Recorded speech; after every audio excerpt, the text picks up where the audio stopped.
Okay, so in the previous lesson, we have learned how to draw the graph of a rational function, this kind of rational function.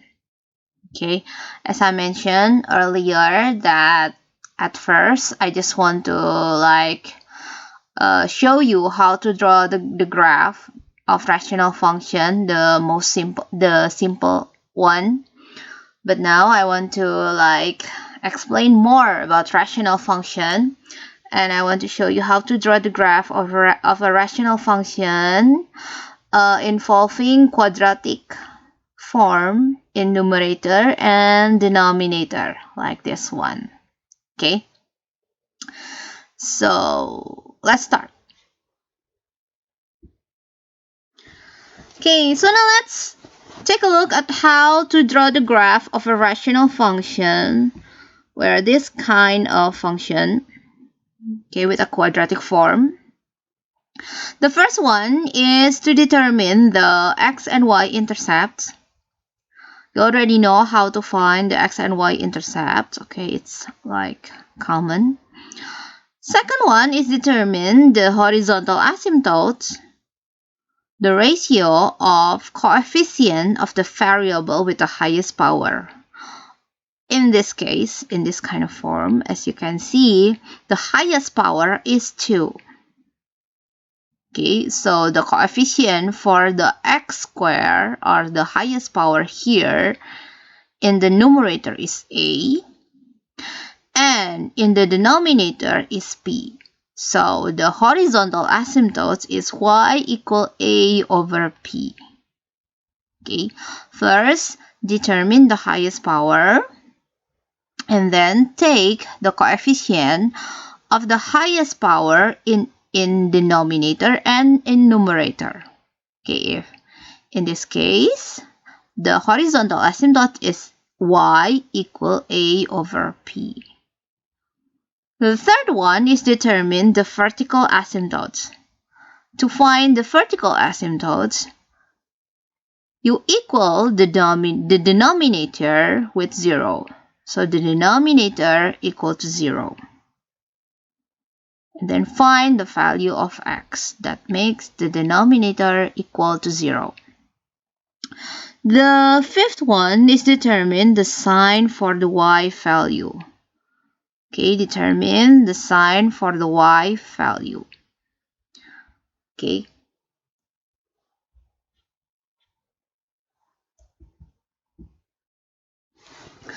The next one is determine the extreme values. Extreme values mean maximum value and minimum value. Okay, next is to find or determine the intersection with the horizontal asymptote. And the last one is determine other points if needed. Okay, so these are the steps to draw the graph of a rational function. Okay, now let's take a look at one example before you do the exercise. Okay, here I have a rational function, y equal x squared plus 1 divided by x squared minus 1. Okay, this is the function fx or y equal x squared plus 1 over x squared minus 1. Now, let's draw the graph by finding the key points to draw the graph. The first one is the x and y intercepts. Okay, x-intercepts is obtained when y equal to 0. X-intercepts is obtained when y equals to 0. So you substitute the function and replace y with 0. And this equation can be obtained if and only if x squared plus 1 is equal to 0. So as you can see, there are no value of x that can get x squared equals to negative 1. So there no x-intercept. Okay, y-intercept. Y-intercept is obtained when x equal to 0. Okay, so you substitute x in the function with 0. So y equals 0 square plus 1 divided by 0 square minus 1. So it's negative 1. Y-intercept is 0, negative 1. Okay? Determine the horizontal asymptote. Horizontal asymptote is obtained by finding the ratio of the coefficient of the highest power. Okay, in this function, the highest power is 2. So the coefficient of the highest power in numerator is 1, and the coefficient of the highest power in denominator is 1. So the horizontal asymptote is equal to 1. Y equal to 1 divided by 1 is 1. This is the horizontal asymptote. Okay, now the vertical asymptote. The vertical asymptote is obtained when you make the denominator equal to 0. So x squared equals to 0 means that x equals to 1 or x equal to negative 1. So these are the vertical asymptote. Okay?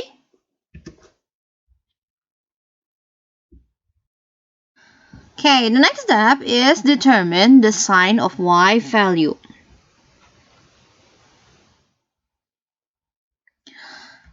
Okay, here is the function y equal x squared plus 1 divided by x squared minus 1. To determine the sign of a y value, whether it's positive or negative, first, we determine the x values that make numerator and denominator equal to 0. In this case, since there are no x value that can make the numerator equal to 0, so we obtain the x value from the denominator. So x squared minus 1, so the boundary is x equal negative 1 and x equal to 1. Okay, so after this, we make a number line like this. Okay, a negative 1 and x equal to 1. Okay, to determine the sign for y value, let's just take random value of x. In this case, I will try x equal to 0 and substitute to the function. So 0 plus 1 divided by 0 minus 1. So plus divided by negative. So this one is negative. And this one is positive. And this one is positive. Okay, so plus, negative, plus. I believe that we already learned about this kind of method. Okay, to determine the sign. So the y value for x less than negative 1 is positive. For x in between negative 1 and 1 is negative. For x greater than 1 is positive again. Okay, so this is the sign of y value. Plus, minus, plus.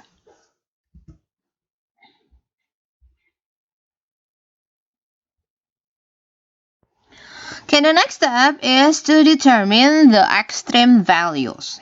The maximum or the minimum values. Y maximum, Y minimum. Okay, let's start from the function y equals x squared plus 1 divided by x squared minus 1.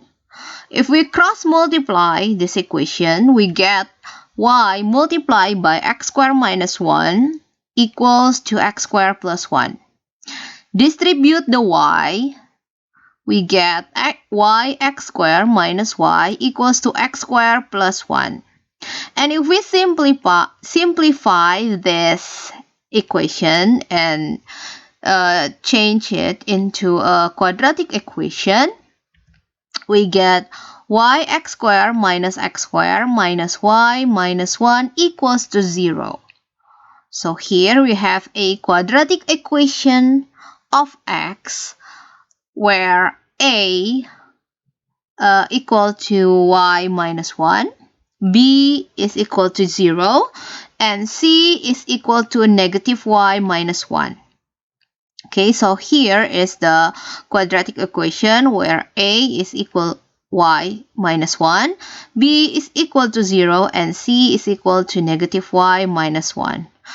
And as you know that to have a real number of x and a real number of y, the discriminant of this equation must be greater than or equal to 0.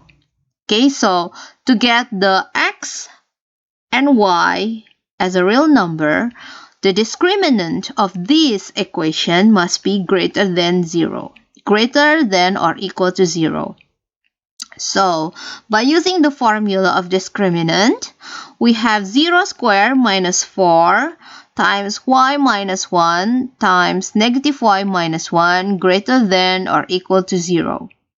And by simplifying this inequality, divide this inequality with negative 4, we get y minus 1 multiplied by negative y minus 1 less than or equal to 0. As you can see, dividing an inequality with a negative number, changing the order of inequality.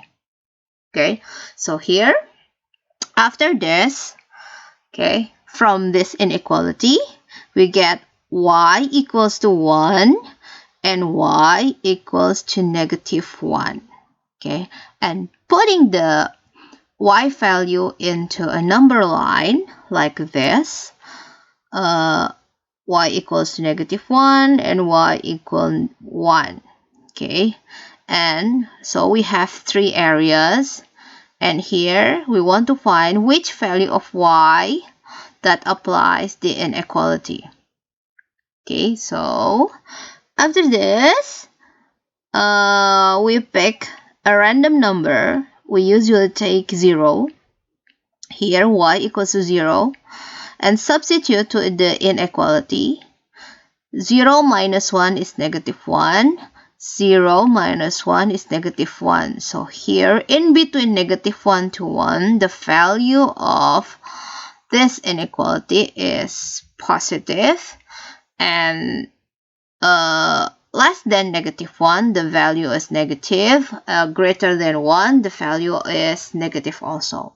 So negative, positive, and negative.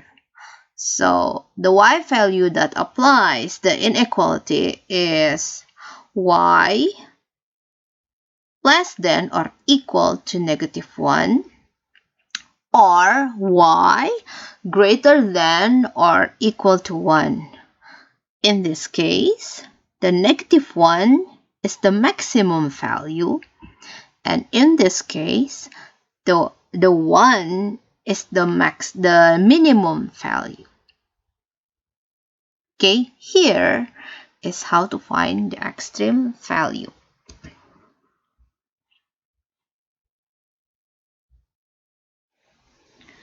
Okay, so here we have, so the y value will be less than negative 1 or greater than 1. So in conclusion that we have y maximum is negative 1. Y minimum is 1. Okay, so this is the y maximum and this is the y minimum. Okay, now let's find, this is the y value. Now let's find the x value for this. Okay, so substitute y with negative 1. We get this, and then cross multiply. We have negative x squared plus 1 equal to x squared plus 1. Okay, so 2x squared equals to 0 and x equals to 0. So the maximum point is 0, negative 1. Okay, for y minimum equals to 1, we substitute 1 to the equation, to the function. So 1 equals to x squared plus 1 divided by x squared minus 1. We cross multiply, we get x squared minus 1 equals to x squared plus 1. So 0 is equal to 2. So in conclusion, let's say that there is no minimum point for this function.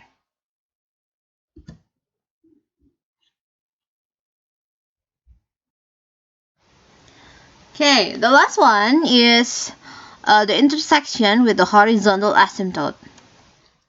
As you know, this is the function y equal x squared plus 1 divided by x squared minus 1. And here is the horizontal asymptote. Okay. By substituting y with 1, you get 1 equals to x squared plus 1 divided by x squared minus 1. Cross multiply this equation, and then you get x squared minus 1 equals to x squared plus 1. Simplify this, you get 0 equals to 2. So in conclusion, we say no intersection with the asymptote. Okay, after gathering the information of key points to draw the graph, okay, here I summarize. The x-intercept is none. Y-intercept is 0, -1. Horizontal asymptote is y equal to 1. Vertical asymptote is x equal to -1 and x equal to 1. Maximum value is 0, -1, and minimum value is none. While here is the sign of y value, okay? Plus for x less than -1, negative for x in between -1 and 1, positive for x greater than 1. Okay, so now let's draw the graph. First, we draw the asymptote. Okay, so here is the horizontal asymptote. This is 1. Vertical asymptote, let's just say here is vertical asymptote, -1 and 1. Okay, this is the horizontal asymptote and the vertical asymptote. Okay, let's put the point given. X-intercept, no, none. Y-intercept is here, -1. Okay, and this one also the maximum value. Okay, so the sign for y value less than -1 is positive, so the graph must be here. In between -1 to 1 is here, negative. And greater than 1, the y value is positive. So you can say that the graph is like this.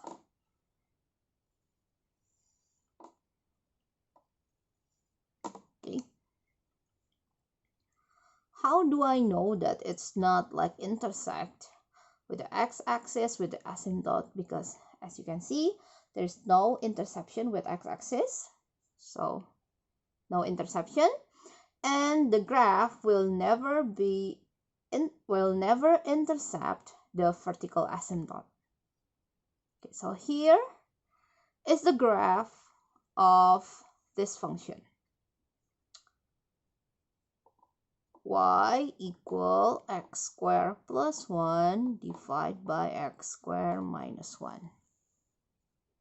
Okay, that's how you draw the graph of a rational function.